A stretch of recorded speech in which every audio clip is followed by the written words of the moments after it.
Hi everyone. Just see this question. Which of the following years is not a leap year? క్రింద ఇచ్చిన సంవత్సరాల్లో ఏది leap year కాదు? ఒకసారి ఆప్షన్స్ చూడండి. 400, 800, 2000, 4000. సో ఖచ్చితంగా మీకు వచ్చిన డౌట్ ఖచ్చితంగా అన్ని లీప్ ఇయర్సే కదా అనుకుంటారు. No, that is not true. ఏంటంటే ఖచ్చితంగా మీకు ఒక విషయం తెలుసు, ప్రతి 400 సంవత్సరాలు లీప్ ఇయర్ ఉంటుందని అనుకుంటారు.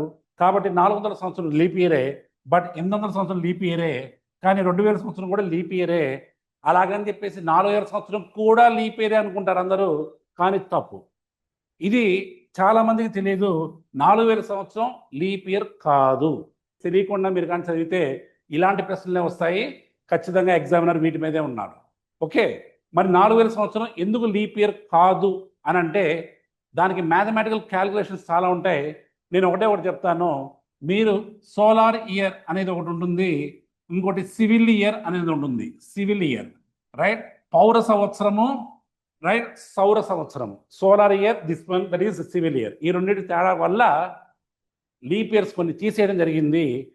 రాను రాను 4000 సంవత్సరం ఏదైతే ఉంటుందో అది లీప్ ఇయర్గా పరిగణించరు. ప్రతి 4000 సంవత్సరము లీప్ ఇయర్ కాదు. అంటే 4000 సంవత్సరం లీప్ ఇయర్ కాదు, 8000 సంవత్సరం లీప్ ఇయర్ కాదు, 12000 సంవత్సరం లీప్ ఇయర్ కాదు. Okay, thank you.